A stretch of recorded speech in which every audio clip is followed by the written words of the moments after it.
Hi Meta, it's lovely to meet you. Hi Nicola, lovely to meet you too.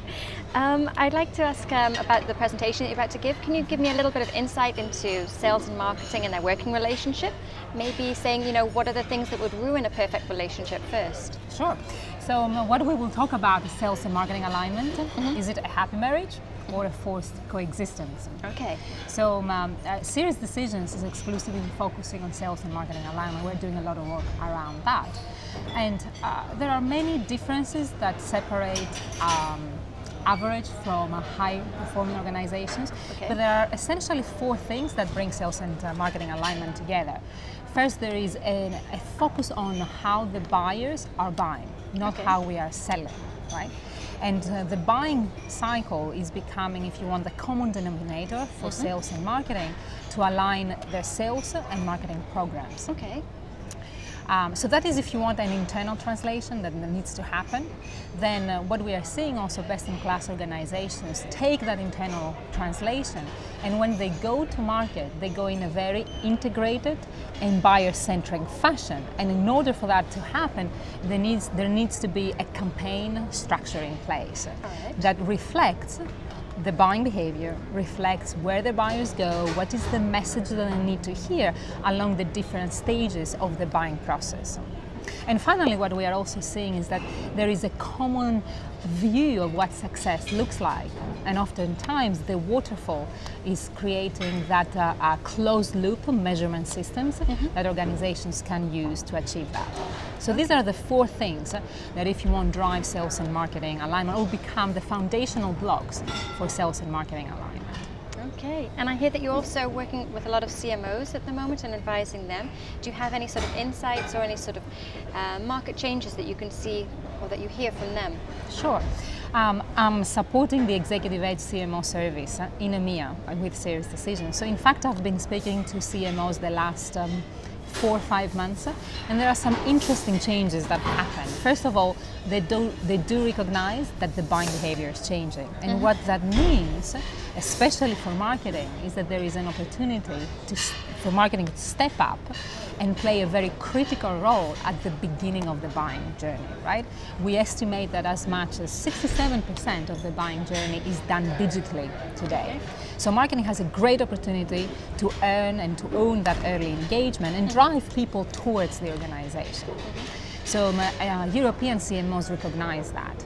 But with that comes a lot of challenges. So for example, we've been hearing about content. So when we've been talking with CMOs, they are concerned that they don't have necessarily the right content to go to market. A lot of the content today is product-centric, right?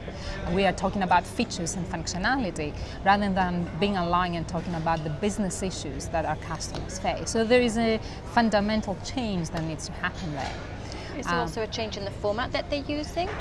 There is new format because the content that you're using, let's say for social engagement, is very different from a content that you are using in a brochure. But the key shift that we need to make is make sure that we speak the language of our customers. Again, it goes back to the point I made before. It's not about how we are selling, but it's about how our customers buy. What are the concerns that they face? And how we are going to give them the right information that they need at the different stages of the buying cycle via the different avenues that they like to consume. And we need to understand that. Have you seen any excellent examples where people are really, understanding all their customer needs and understanding their customers? Have you seen any sort of good examples? Sure. So we are working, as you can imagine, with lots of organizations. I'll give you an example. EMC has done a great job limiting from everything that they can talk about. They have 3 key themes that they are talking about. So it is very focused, it is very targeted, but they are focusing all their energy, resources around those 3 things. So it is consistent with what are the key elements that their buyers worry about and are concerned about today. It ties in beautifully to what Nick was saying earlier, that the more choice that you present and the more you go off on, we also have this and we also have this, the more difficult it is for a buyer to make a decision. No, absolutely. Cisco has done also a great job in this space as well. Good. Good. What kind of things have they done in that respect? So very similar lines. From everything that they could talk about, they brought it down to a number of things that they're going to focus on, and they're going to put their energy and resources behind. And what that means is that you can actually extract much better results, yes, because you are focusing your energy and your resources to fewer things. Okay. But it starts with a change of the way you are approaching that exercise, right? So instead of saying, what is the product that I'm going to push out to the marketplace, you're starting with your buyer. Mm-hmm. Again, I'm going back to understanding the buyer need, the concerns that they have, and identifying the ones that you can really address and add value to, and address in a unique way that goes back to your competitive differentiation, your strengths that you have in the marketplace. So if there's one thing that you could say, this is your platform for us of communication, what would you say to marketers or to salespeople that you wanted them to change today? If you could ask them to change one thing, what would it be? In their communication approach? Yeah.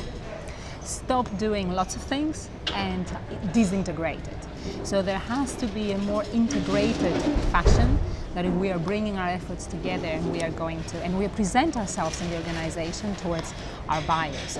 It is not an easy evolution, right? Because what it means is that you need to have an alignment system within the organization. You need to have the different parts and groups of the organization that work in yes, your communication efforts to come together at the beginning, at the planning stage, and agree what is the scope of a campaign, what is the focus of the campaign. So that early alignment will pay later on in the execution of a campaign. That doesn't often happen, but is an absolutely critical alignment point that needs to take place.